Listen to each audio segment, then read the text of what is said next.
In this video, I'm going to share 3 facts, introduce 3 plans, and provide 3 actions that you can take in order to break your habit with sugar. In 2020, I took 6 months to go low sugar, eating less than 24 grams of sugar each day. I learned new recipes from that, I built new habits, and I'm so excited to share those takeaways with you. So let's get started. One of the reasons I needed to eat less sugar for 6 months is because I love sugar. It's my best friend. It's just not my best friend because I don't like how I feel when I eat it. I don't like the imbalance that it creates in my body. And I love living sugar, maybe not sugar-free, but sugar-less. It's a better way for me to live, and I love the results from that. First fact, sugar is addictive. This was kind of encouraging to find out that our bodies are designed, and especially our brains, to pursue high reward things, and sugar is one of those high reward foods. It actually involves a dopamine release in the brain that reinforces that desire to seek it out and then to eat it and then to get the dopamine release. So there's a loop there, and as I learned that, I felt a little bit reassured. No wonder I like to eat sugar so much. It's literally something my brain is designed to seek out and to find. So I'm doing a really good job of helping it find it.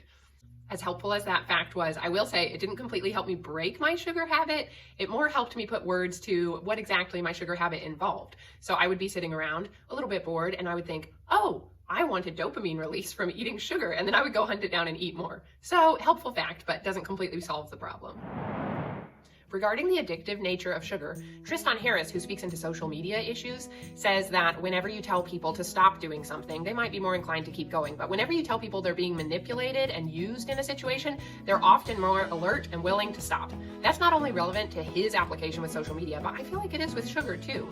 If we're being manipulated by big companies that are putting more sugar into foods in order to make them addictive and cause us to eat more, it kind of makes that side of me stand up that wants to push back a little bit and say, hey, you can't do that. You can't control me. I'm gonna fight back. Second fact, the glycemic index of a food is a great factor to consider. So the glycemic index is a 0 to 100 scale that tells you how quickly that food is going to have the sugar make it to your bloodstream. A couple examples of food with a high glycemic index versus foods with a lower glycemic index would be like pancakes versus pizza, or pineapple and banana. Those are super high glycemic index foods versus cherries, strawberries. They're gonna have a lower glycemic index. And then something like ice cream has a far higher glycemic index than something like plain yogurt. And again, that glycemic index is just a great indicator of how quickly the sugar from that food is gonna make it to your bloodstream and what amount of like a blood sugar spike it's going to cause. So it can be a great idea to be aware of the glycemic index of foods so that you don't stack a bunch of those on top of each other by accident. Okay, fact number 3, the quantity of sugar that we're able to eat nowadays is just way higher because of industrialization.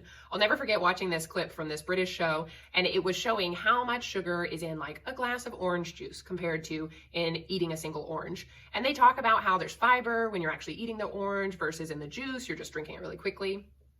In this show, they also gave an example of how much sugar cane it takes to make like a cup of processed sugar. And it was so eye-opening because they have these huge stalks of sugar cane that looks kind of like bamboo poles, and they're like cranking it through this machine and pressing the water out. And then from the sugar cane juice, they had to dehydrate it in order to end up with the sugar granules. And then with the sugar granules, then they finally produced a full cup of like processed white sugar that we're used to seeing.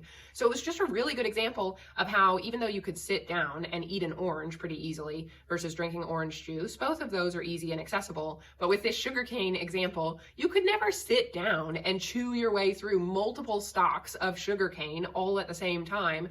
Whereas once it is in this industrialized processed form of just this white, beautiful grains of sugar, it's really easy to end up eating quite a bit of that. And it's just something that we could never do otherwise. So it's good to know that there's a quantity issue that just has to do with, honestly, with industrialization. Okay, 3 strategies for eating less sugar. Count your daily sugar intake for a week. Also, have a plan B for your normal, like plan A sugary foods. Find something to substitute for those. And the third one that comes to mind is to choose a set amount of time to have as a sprint where you're going to be either no sugar or low sugar. If we break each of those ideas down a little bit, if you're trying to count your daily sugar intake for a set amount of time, like maybe for a week, you're going to get to see how much sugar you're actually eating. It's kind of like keeping a sugar budget. So you might have in your mind, oh, I think I eat about 40 grams of sugar a day. Now, the World Health Organization recommends something like 26 grams of sugar, which is fascinating because it's really easy to eat that much sugar just by drinking a drink from Starbucks or any number of other places. So when you take the time to keep track of the amount of sugar you're eating for a week, then you'll get a better feel of how many sugars you're taking in. I usually find that if I'm not paying attention and if I'm just going with the flow, I would have about 70 grams of sugar in a day easily. And it could bump up to way more than that if it's a holiday or anything along those lines. You've probably heard the quote that it's not about what you expect, it's about what you inspect. And that's definitely true in this. When you start paying attention to how many sugars you're eating, you get a whole new amount of information, and it can even start to redirect some of the decisions you're making. It's a great strategy to have a plan B as you try to get rid of some of the normal sugary foods that you would eat. So if you have a high glycemic sugary food that you normally eat, try to substitute a low glycemic food for that. I have found so many times that it drains my willpower a lot if I'm having to repeatedly just tell myself, no, no, no. But if I can switch it and find a way to say, not that, but yes to this, then it's a lot easier and a lot more sustainable for me to stay on track and to keep up with my plan. One simple example of this is if I enjoy a chocolate bar in the evenings, I can switch it to something like dark chocolate. And yeah, it's absolutely not as satisfying, but my brain is willing to say, hey, there's a little bit of sugar in there and it tastes like chocolate. And over time, that substitute can end up working out really well. That third strategy, choose a set amount of time for a low sugar or a no sugar sprint. And the beauty of this is that as you cut sugars out of your diet, your brain and your taste buds are going to down regulate, and you get more bang for your buck with the sugars that you do eat. The clearest example that I had of this was one time when I was doing an extended no processed foods, no sugar diet, and I noticed the sweetness in bell peppers, and I had never tasted that before because I was having so much sugar in my diet on a regular basis. But when that was pulled out, my body started to find that sweetness and notice it at the smaller levels. So there's power in that sprint, that amount of time, and there's also power in your body's ability to down regulate in its sensitivity to sugars. So enjoy that sprint. Last but not least, I've got 3 actions that you can take right now to start adjusting the amount of sugar that you're having in your daily routines. The first and most valuable maybe is to watch your liquids. It's so easy to be drinking a lot of liquid sugar. So a great measurement to have in mind as you're thinking through the amount of sugar intake that you have is that 4 grams equals 1 teaspoon, and that the recommended amount of sugar intake on a daily basis would be a total of 6 teaspoons or 24 grams. So that's the number that I stuck with when I tried to do my low sugar sprint. It's a funny number to try to stick to because it's so hard to stay under that. If you're counting your sugars, you'll notice very quickly that almost any drink that you would have exceeds that limit immediately.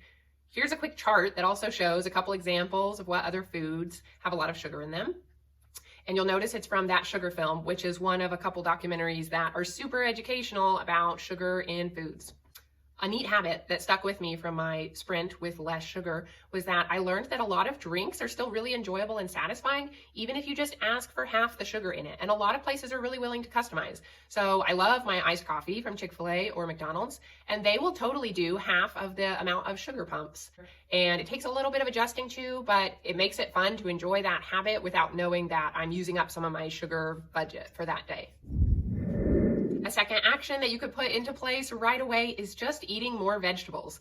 Vegetables do a great job of taking up a lot of space on your plate, and then you have less of a desire and a hunger and a craving for sugar. So if you can fill up your intake with veggies first and then have that sugar afterwards, you'll also eliminate a lot of the like the highs that come from sugar intake and the crash that comes afterward that causes you to then want to fuel that with more sugar. Vegetables are going to burn a lot more evenly, and they'll help you maintain a longer term satisfaction than those sugar highs and lows.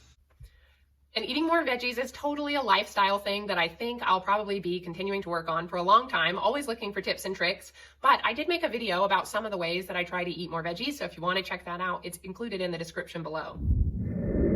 Third and final action is the easiest one, hands down, to apply. And it's my rule that when I am eating sugars, I promise to myself that I will try to actually enjoy the sugars that I'm eating. It's so easy to get in a habit of eating sugars and kind of like self-shaming while I'm doing it. So I'm like literally putting sugar in my mouth with one hand, and with the other hand, I'm wagging my finger and saying, oh, I just shouldn't be eating this sugar, but then I'm eating the sugar. So I've tried to make a promise with myself that if I am going to eat the sugar, I will slow down and really enjoy the taste. And some of that just goes back to the habit of mindful eating and trying to pay attention to the taste and smell of the foods that I'm enjoying, just building that healthy habit with myself. But I love how it applies to sugar. So there you have it. 3 facts, 3 strategies, and 3 actions that you can take to reduce your sugar intake daily. I hope it helps. If this has been helpful for you, I hope you'll also stop and like or subscribe to the channel. I'm enjoying creating this content, and I hope it's a blessing. I've tried to include a couple other resources. I've mentioned a few documentaries. Those are linked below. I will give a disclaimer that that sugar film is such a weird documentary, but I do love how educational it is. So watch it at your own risk. Another one that's on my watch list that I haven't even seen yet is called Sugar Coated, and Fed Up with Dr. Mark Hyman is a super good food documentary as well. A lot of my sugar facts have been coming from this book, How to Be Well. It has 6 different categories of ways that you can pursue health in your life. I love it. It's a great resource. And thanks again for stopping by. I'm trying to use my channel to find strategic ways to solve problems so that you don't have to rely on willpower in order to pursue the good things in life. So hope you enjoyed.